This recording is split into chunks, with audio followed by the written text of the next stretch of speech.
Training session. What? Wife confronts her man over having a secret house on the side. Gee, why not? Training was my first session. I just showed up with open mouth gag, handcuffs, leg restraints, and some kind of like metal bar.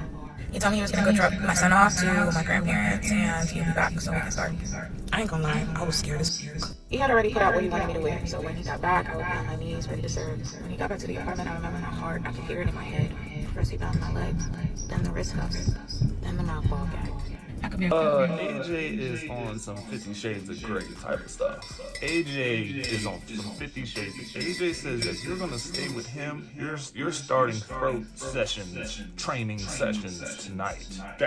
These guys exist apparently. We breathed. There was puke everywhere. It was so traumatizing. I broke my jaw and it still didn't matter. I was so happy when he was done. It felt like I had semi-died a few times and kept coming back. He took everything off of me. He told me I did so bad and he was so proud of me. I was shaking. I couldn't even speak. My jaw was like, I couldn't. He ran me a bath. He put me in the tub and bathed me.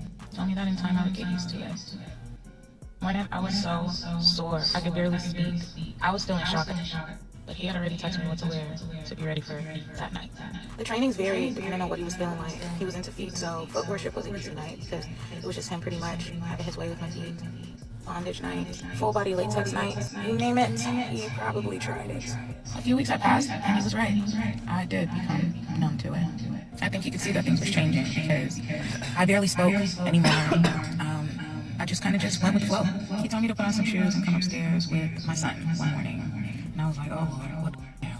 He was standing next to a car, a Mitsubishi Diamante, I think is what it was called. He handed me the keys and told me there was nothing that he wouldn't do for me. I was so happy. I think that was the first time that I smiled in weeks.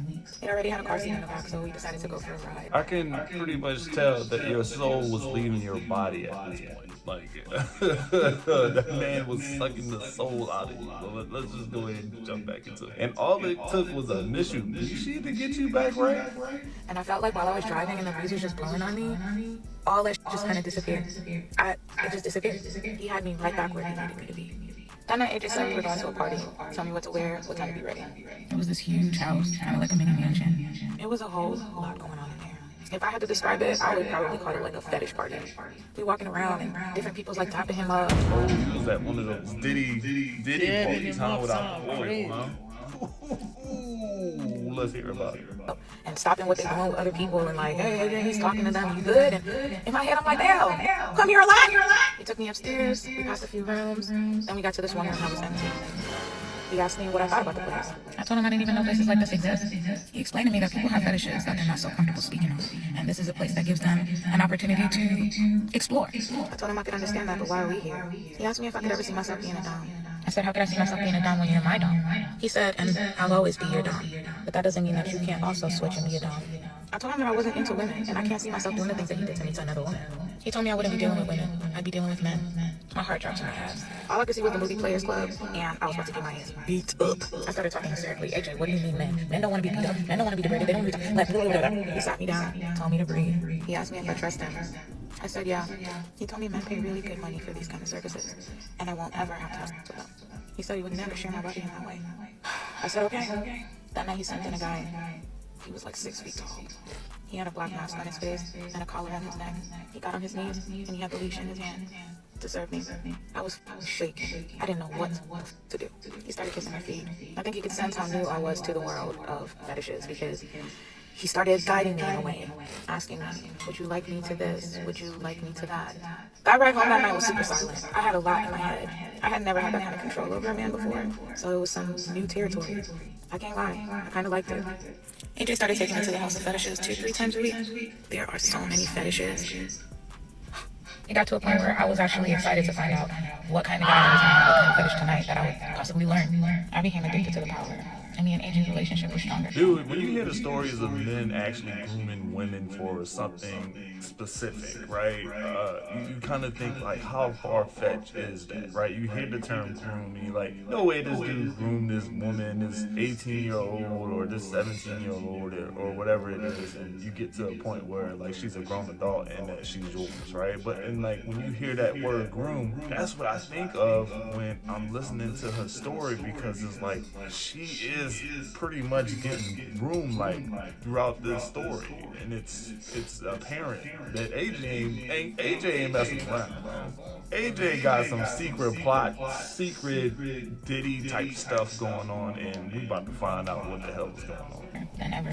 AJ had to go out of town for a few days, and I didn't really have much friends anymore because AJ kind of isolated me. But I knew there was one girl that would still pick up the phone. I hit her up. She was still working at school. She was like, "Come through tonight. It's gonna be jumping. DJ Nix is hosting." I was like, "Okay." I had a car. I didn't tell AJ because I knew he wouldn't let me go. It felt so nice to just be regular and just have fun. I was dancing. I was having like drinks. It was fun.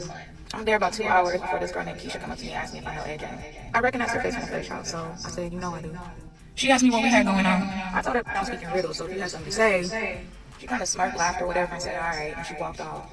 Later on, I went outside to catch some air, and she caught up with me again. She told me she had been down with AJ for years now, and that all the girls live at the house, but I'm the only one that seemed to keep coming and going, so she wanted to know what's up. I said, "Down with AJ how?" "All the girls live at what house?" "What the f*** is you on?" She said she's AJ's bottom. She said, "That house you keep coming and going to, that's his." She said all the girls in there belong to him. My head started spinning. I told her I didn't believe her. I told her me and him have a good thing going. We have our own place. He just bought me a car. Her mouth dropped. She said, "What the f*** you mean y'all got your own place?" I said, "Yep, we got our own place." She said, "Prove it." I gave her my number and told her to call me the next morning, and I'll give her the address to where we are, and we can talk to him together. AJ was coming home the next morning, and I knew he was going to come over. I knew he was going to make breakfast. I knew he was going to spend time with my son. He never failed at those things. So I told her to come over before dark. AJ was real particular, so I know he would always text me when he's about 10-15 minutes away, because he wants me to make sure that everything is together. He didn't like clutter. He didn't like mess. I told her to hide in the bathroom. He came in the house, hugged me, kissed my son, asked us how things was going, put his stuff down, stashed some money, and said he was going to take a shower. When he got out the shower and got dressed, he came out into the living room. Me and her was sitting there waiting. He looked at her and smirked. He said, "What y'all got going on?" Pause the video, man. I just want to point out a few things that I've seen, man. Like, looking at her, she got a sweater with some holes in it. Her hair isn't done. It's almost like, how can I take her serious? Like, when I'm like really looking at these details. But, you know, I'm listening to her talk about AJ. AJ is a man with so many different type of women, right? He got women in his house, apparently, that just has different things going on for him. And yet, he's messing with you and your son. The only thing I can think of is AJ's been living this fast bachelor life for so long that you've given him a glimpse of what it could be like being in a family, like having a, you know, woman at home and a child at home. And he's pretty much, that's the only thing that's going on with him. Because I'm asking, like, why would a man that has money and all these other things just stay locked down to you? But let's just ask the question, just why would he do something like that? So this that y'all know each other. He tells me to go put the baby in the room. While I'm doing that, I hear her start yelling, "So you got a place with her? So you been lying this whole time? So you got all us in that one house all day, but you over here playing house?" I turned up the TV in my son's room, closed the door, came back out. At this point, the way she acted, I knew it couldn't be no lie. Whole time she going on, I'm just staring at AJ like if I had laser tag eyes, I would burn your mother loving head off. And he looking right back at me. He slaps Keisha. Everything went silent. Dragged her by her hair out of the apartment. Told her to take her ass home and don't ever pull my this again. She left. My heart was on fire. I was in such a shock and rage. Everything started spinning. I asked him if it was true. He told me, now that I know, we might as well come clean about everything. He told me that he never intended on finding me and falling in love. He told me I didn't know what I was capable of and that he needed to give me time. He told me I was different from them and that he didn't want to share me with anyone else. That the room that he had me working in was the room that was eventually going to be mine. He told me he'd be back in a couple days and I need to be ready to go to work. I cried. I cried so much. I couldn't believe I was that stupid. The next day, Keisha sent me a text. She said the house got raided. AJ got arrested. I looked at the news. I saw that there was a raid that happened at a house. They found drugs, money. He got sentenced to 9 years. I used all the money he stashed in the house to start over. Changed my phone number, and I never talked to AJ again. Whoa. Man, there are so many layers to pull back on this one, dude. Like, the storytelling, I'm hoping that it's just a storytelling, man, but the details are incredible. It's like it's a true life story, and I wish there was more to this clip, like information on like where I can look to see how true this is. But man, AJ was on something. boy was on a power. He was on a power high, dog. Like you just don't see that. And this is the type of stuff you literally only see in movies, like 50 Shades of Grey type stuff. Man, anything else? I don't know what else to say. This man was literally forming a harem at this point. But, bruh, one thing I learned about Reddit is that these shits exist, bruh. Like, these shits are alive, bruh. Like, cockolds or whatever they call them. These men who like switching out they wives and what. Like, these shits are out there, bruh. I learned that shit from Reddit. Like, this shit is real. I'm like, what the fuck? That's crazy, man. But just for other people, my boy was a businessman, a harem owner, a harem manager, bro, a wannabe at-home husband type of guy. AJ was just everything, dog. This dude was just goddamn vampire, in other words, bro. But, like, this story is crazy, right? Let me know what you guys think, man. True, not true? What part of this story really stood out to you the most? Because, man, there is so much going on. What do you do for a living and stuff? I'm a content creator. Oh, you be making YouTube videos and shit. Yeah. Why you made that face? I make videos. Oh, what type? Mukbang. I like mukbang videos. That's the shit that be hitting for me. Mukbangs. You know what I'm saying? What type of videos? What YouTube videos? More on the adult side, so. Bro, I know Apple is scared as hell. Nigga innocent as hell. Like, he like, you do YouTube? Oh, you do mukbangs. What? I like mukbang so bad.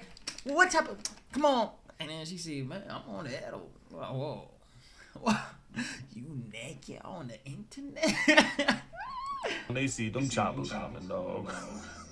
I don't even know if somebody was like, man, would y'all let us take a shot, dog? Let's just be honest, dog. You ain't scared, bro. I know, that overbite is like, no, that shit is scary in my opinion. You sleep with a man, you should be down for whatever he wants you to be down for. But the problem is, how is it you give your body, but you wouldn't give him service? You wouldn't give him a home-cooked meal. Imagine you let a guy go in your body raw with no condom, and I know everyone on this panel has done it. And he could literally give you a disease that will take your life. You give him that opportunity, but you won't cook him a meal unless he pay. Yeah, 1%. Like I agree with that. Homie was cooking, man. So I mean, you allow that man to have that opportunity and that blessing, but nonetheless, like you won't do a meal. You won't put something on the stove, man. You won't chop some veggies up, some fruit up, man. You won't do that unless he's paying. But you give him the bigger blessings, the stuff. Women confuse me, dog. And these are these women that get rizzed up by these cookies and just like, that's it, dog. And they'll do it happily. They'll go and happily give over the sheets to somebody. But a good man comes around and he's like, look, I ain't really got it right now, but you know, like we can go half on it. Oh, if we're going half on it, look, I ain't cooking no meals. You know, I ain't playing wifey. These are the type of the mindset. But meanwhile, like, ain't one man that's ever been in a relationship that's not working that's willing to know, like, hey, I gotta pay bills. You know what I'm saying? There probably are very few out there, but most men are just gonna go to work and know, like, man, I work to pay bills. It's kind of a thing that's set almost, you know, unless you just a bum. But most of the guys that are working individuals know, like, man, I work to take care of stuff, pay bills. You know, like, those are the things that we do. Does anyone else find it insane that the election is making people realize that they should not be... Like, how did Trump getting elected make people realize, damn, you know what? Maybe I should stop slinging cookies out like this is a buffet at CC's Pizza. Like, that's what made you realize that? What the like, your 12th body in 3 months didn't do it for you, and people nicknaming you Slurp and Burp didn't do that shit either, but Orange Man getting elected as president does. How the does that make any sense? And look, guys, I have no issues with being, if you want to be by all means, be a slang bitch, I don't give a shit. My problem is that I know for a fact that people are not going to be doing this 4B movement shit for like 3 months. No, let's just be honest, man. Look, yeah, 4B isn't a thing that the United States can do. If y'all not familiar with 4B, it's something that's happening in South Korea where the females are clicking up. I mean, seriously clicking up, and they're just standing on business, supposedly, man. They're not getting married, they're not giving getting up the box, man. I don't know what else they're doing, but you know, they're just pretty much tired of men running things. So like they came together. But dog, we live this part of the world, man. Women hate one another already as it is. I can't really see women clicking up and doing this at all, bro. This is probably a phase where they're like, girl, we're gonna do this, and then 2-3 months, like you said, comes around and it's game over, dog. Like I really think so. So that's me, guys. But I appreciate you watching. Please like the video and subscribe if you haven't. I'll see you on the next one. Hold on. Yo, what's up, guys? Like, comment, subscribe. Root the 4 million on my phone. Catch y'all on the next one.